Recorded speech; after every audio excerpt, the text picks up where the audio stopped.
My name is Jessie J. I'm a saxophonist, vocalist. I also play the flute. And I started off when I was 4 years old playing the piano. And after that, I started to play the saxophone in the elementary school band when I was 9. I was really excited to be able to perform an instrument with other children because the piano is very much a solo instrument. Just for myself, I would be playing small piano solos. Every now and again, I'd have a duet with my sister. But in the band, it was really fun because a lot of my friends were in band. My best friend played the flute, my sister played the clarinet, and I was a saxophonist. So we would go and rehearse after school, and then we'd go home, and we'd actually practice each other's instruments. I would play on my best friend's flute, and she would play my sax. Then I would practice my sister's clarinet. And then I really decided to pursue it as a profession when I was 15.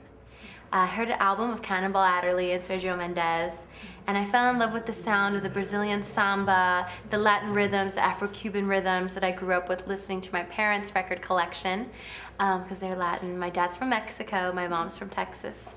So when I heard Sergio Mendes and Cannonball Adderley, I knew that I had found a lifelong passion, something that I wanted to develop, and a desire that I had to have my own band, where the saxophone is the main voice and the other instruments kind of support it. And that's also when I started to write my own music. Up until then I had been writing like little nursery rhymes and stuff like that. But then I started writing music for saxophone, piano, guitar, and drums, everything all together. And now I have 2 CDs. The first one was Tequila Moon, the second one is True Love. And I feel very fortunate, happy, and blessed to be able to doing what I love, and that's why it's called True Love. I had been touring for many years already in an off-Broadway show called Blast as a performer on the stage, dancing, acting, singing, and playing my instrument. And then at a certain time, I had this really strong urge within myself to do a solo career. I had already had songs of my own that had been written, and then I was thinking, gosh, if I could do this, be on stage with my band, with my music, that would be like a dream come true. And also I met someone while I was performing in London that really pushed me and encouraged me. His name is David Plattner. He's one of my mentors. And his big thought was, you know, you could do this. I see you have a lot of charisma, you have a lot of passion for what you do. It's like, you're ready to take it to the next level. So I decided to step out on my own as a solo artist. And that's also when we chimed in on the name Jessie J. Because it's easy to remember, it's a fun name, and it really goes with jazz because the J is for jazz. So it's like Jessie, Jazzy, Jazzy, Jazz, Jessie J. My very first #1 was Tequila Moon. It was the #1 song of the year for last year, so I feel really happy and very blessed again to be supported by all of the jazz fans. All of the press were always right there supporting me too. And I think the thing that's interesting about it is that I'm different, being from a Latin upbringing, the kind of music that I play has a slight difference to it than what else is out there. And also being a young female brings a new page to the whole jazz genre. So, I feel like I get a chance to represent a lot of the younger generation and also the Latinos that, like jazz and that are African American, Hispanic, just like Indian American, all these different elements in the music really come out in it. And how do you think things have changed for you since you had your #1? Have you been touring a lot? I've been on tour almost consistently this year from May until now, through October. So most of the year I've been gone performing jazz music, and what's changed is that I've always been a professional musician. Ever since I graduated from USC, I've been on tour, but this time now I'm doing more of my own shows. As well as before when I would be touring almost nonstop with Michael Bolton, or touring almost nonstop with other artists like Jessica Simpson, or doing studio work with Michael Bublé and the Temptations and the Four Tops. Now it seems like I'm doing more and more shows with my band, which is what I really love to do, and I've been meeting people from all over the world. I just got back from London, I did some shows there, and I'm going to be back there next week, so I'm trying to take it to the next level, which would be an international level. Awesome.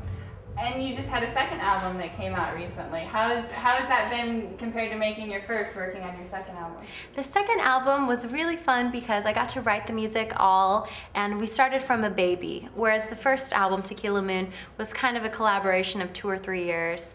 True Love was just like, we're going to sit down and write an album, and when we were talking with my producer, Paul Brown, I had been going through a lot of love, elements in my life, breakups, boyfriends, this and that, finding romance again, and then being just completely satisfied with my true love, which is music. So in all of these fun memories that I have, I got to write about them. And for me, love is very unconditional. And that's how music is. Like, I love it no matter what. I love it even playing it if I'm not playing it. I love it, you know, not based on my performance, but just based on the lifespan that we're gonna have together, you know what I mean? So this album is all about love, and I'm already started writing on my third album, so that'll be coming out soon too.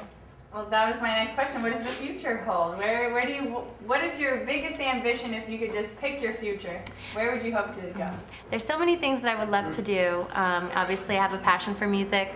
I have a passion for traveling and, you know, visiting the world and meeting new people and being creative. And as long as I continue to be creative and continue to love the music that I'm playing, I think that's the most important goal. But obviously, I would love to tour more internationally, playing music from my CDs. I would also love one day to be nominated for a Grammy. That's a big goal of mine that I really hope to accomplish one day. And then just, you know, to have about 10 CDs. So a lot of things to do. Okay, a little on a different topic, Castleberries, where we're at tonight. How did you end up here at this festival here tonight? I met Maria Simmons at a jazz concert called Jazz Uptowns here in Florida, and I've had a great relationship with the radio station here, WLOQ 103.1. They've been very supportive, and they sponsored me for that festival. I met Maria there, and she passed me her card. She said, "You have to come play." I said, "Yes, I would love to come and play." So we set it up back then, and the rest is history. And how do you feel about these festivals where you get kind of the community audience, people of all different ages? I love playing for the people, and I definitely think I'm a performer for the people. You know, everyone works hard, and everyone deserves to have some fun on the weekends.